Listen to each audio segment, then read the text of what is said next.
It's the most wonderful time of the year. No, I'm not talking about Christmas. I'm talking about Spotify Wrapped, where every year Spotify exposes us for listening to the same 6 songs on repeat.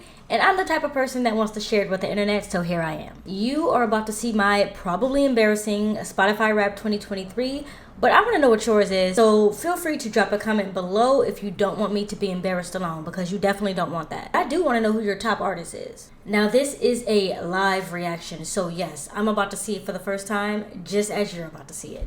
I'm literally pulling it up on my screen right now. I'm going to have to mute this because I don't want YouTube trying to flag me. Go back. 2023 Spotify Wrapped. Hello, name. That's me. It's rap time. We're ready. Let's do this. 2023 was a feast for your ears. Yes, it was. I listened to 46 genres. That's a lot because usually I'm like very low key. How did my taste stack up? I'm ready to find out. Oh, this is cute. I always love the animations that they do. It's real cute this year. It's giving bread because I'm about this money. Oh, whoa. Hold on. I'm going to pause it right here because rap being my top genre is actually interesting because I really don't listen to a lot of rap music. I'm much more like R&B, pop, I would say. Old school, like R&B, old school soul. So I'm really curious to see why rap is my top. Or maybe that's just a sandwich. Maybe that's not in order. This year you're listening. Yes, it took me places. And one place listened just like you.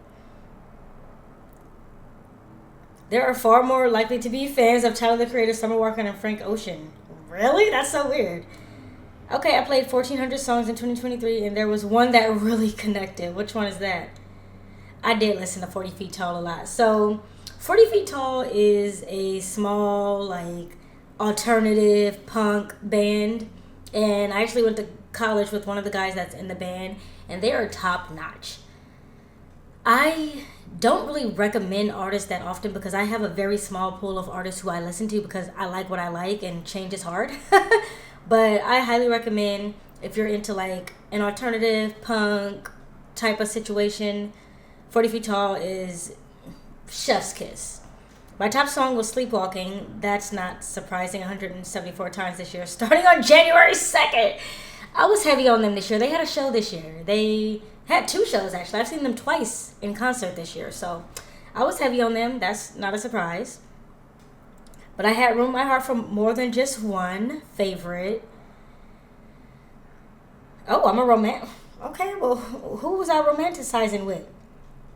Oh, okay. So we have Sleepwalking, my number 1 song. We Can't Go Back to Normal, 40 Feet Tall again. Baby Storm. I did listen to Baby Storm a lot.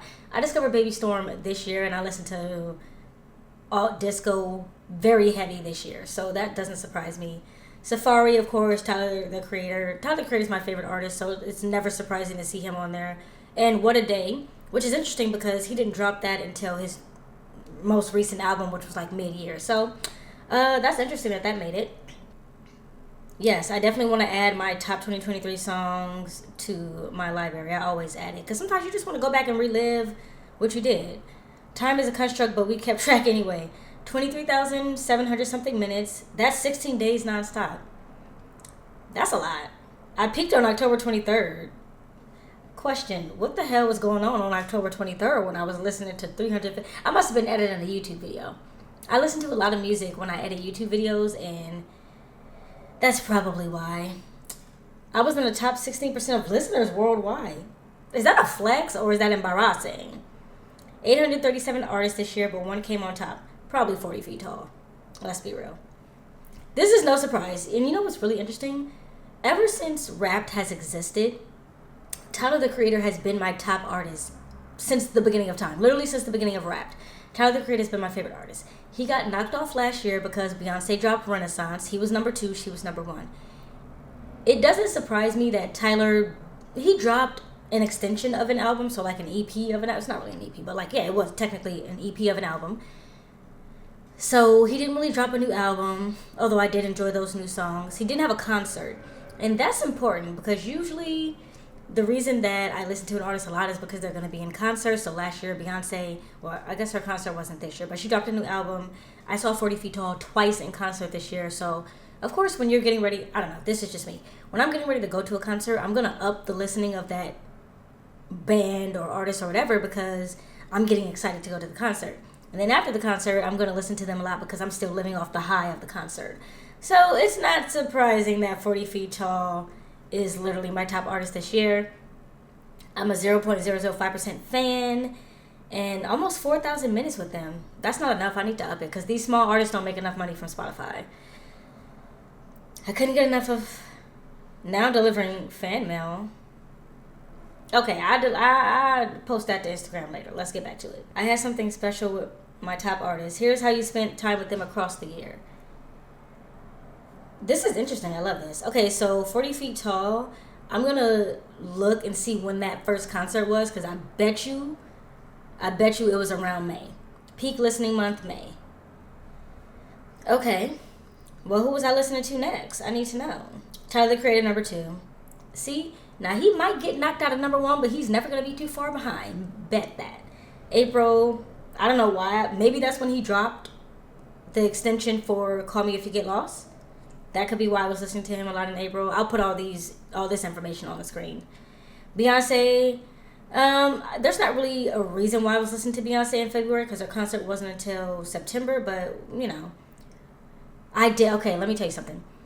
I didn't go to the Taylor Swift concert, but I did go to see the Taylor Swift concert movie, and I have been very, very, very heavily listening to Taylor Swift.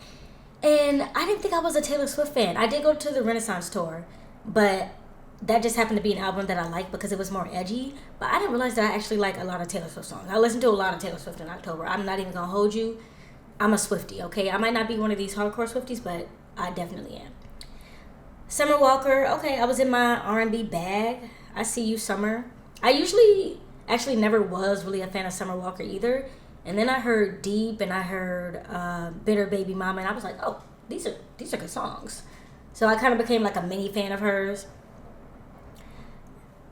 Or maybe not. How is she in my top 5? Damn, this is interesting because I have a punk rock band, that's number 1. A rapper, I don't really like to call him a rapper because I think he does much more than rap, but for lack of a better phrase, or lack of a better term, a rapper for number 2. We have Beyonce, which is like very pop, kind of house music type of music for number 3. Taylor Swift, which was kind of all over the board. And Taylor Swift only made it in October. So the fact that I've listened to her that much in like the 1 month that they've been collecting these final rap results is insane. Summer Walker doesn't surprise me. I listen to Deep a lot. Like a lot. I love that song. And I feel like it's too short, so I listen to it on repeat a lot. Okay, what we got next? Someone's on the other line. Okay, well, look, let me put it on hold and pick up that other line then. Oh, it's Taylor. Message from me. Hold on. It's Taylor. Oh, Taylor can't come to the phone right now. She's dead. Oh, hi. This is a special message from me to you. Basically a thank you note. Honestly, it looks like you listened to a lot of my music this year. Doesn't matter which era you were listening to. I'm very, very grateful to be on your Spotify. Be so serious right now. I'm going to get fucking grilled on Instagram because I posted that, I think I'm more of a Taylor Swift fan than I thought I was. And people don't like for black girlies to be Taylor Swift fans because they feel like that's not really our genre. But yeah, when I post this, they might grill me. Listen, it's a little embarrassing, but it it is what it is. So this is interesting. This podcast is actually my best friend's podcast. She has a podcast called Stripped. I listen to 196 minutes. I'm top 7% of a fan. That's not surprising. It's literally my best friend's podcast. So go check her out. I'll put a link in my description box if you want to check her out. The podcast is about life. Dealing with relationships, dealing with struggles in your early 30s and stuff like that. Just literally a conversation like she's your bestie and talking. And it's actually really interesting because we just reconnected this year after not talking for a long time. And of course I wanted to support her podcast. In fact, I don't even know if she knows that I'm listening to her podcast, but I did listen, of course. And I was listening before we even started talking because I'm going to support her. I never stopped caring about her. We just went through a rough patch. But yeah, okay, what's this? Oh, that's better. The way you listen to this year makes you a hero. Or maybe we should say an anti-hero. What's this about to be, Rihanna? What are we doing? What do we tap to reveal? Alchemist. Okay. Listening is your laboratory. You create your own playlist more than other listeners do. I do. I do love creating playlists. Actually, for a short time on my channel, I was sharing my Spotify playlist. If people are interested, I'll start doing that again. I'll start doing that again. But yeah, I love creating playlists for seasons, for different moods, for breakups, stuff like that. I'm very much, I've talked about this before, but I'm kind of a buckets type of person. So the more organized things can be, the better it is for me. So yeah, I love having things organized in playlists and buckets as much as I can. So that doesn't surprise me. But thank you. I'm a doctor. I'm a scientist of my craft. That was fun, Spotify. Same time next year, period. I'm going to be here every year. I love Spotify Wrapped. It literally is the most wonderful time of the year. I think I might actually be more obsessed with Spotify Wrapped than other people are. But it is what it is. This is actually interesting, though, that my top artist is a punk band, but my top genre is rap. And also my top song is a punk band. 2 of my top songs are punk songs. One of them is literally alternative. And for some reason, rap is my top genre. I don't know how those stats work out. Spotify, get back to me on that, how those stats play out. But that's what it is. This is cute. I'm about to share this to Instagram. And then I'm going to edit this video and post it for y'all to see. Definitely let me know what your Spotify rap results are in the... Oh, Lord. Definitely let me know what your Spotify rap results are in the comments below. And you can definitely expect to see me here next year, same time, same place. If you want to watch my Spotify rap from last year, check it out right here at the top right of your screen. And on that note, that's it. Bye. Wow. I can't believe Taylor Swift made it to my Spotify Wrapped in literally like a month. This is insane. My friends are going to absolutely destroy me. Or not, because I listen to whatever the hell I want. Okay, bye. Better at Coachella, I went to see Chica. She with the CC trip. Perfect. I took a seat on the ice cold dawn. She had the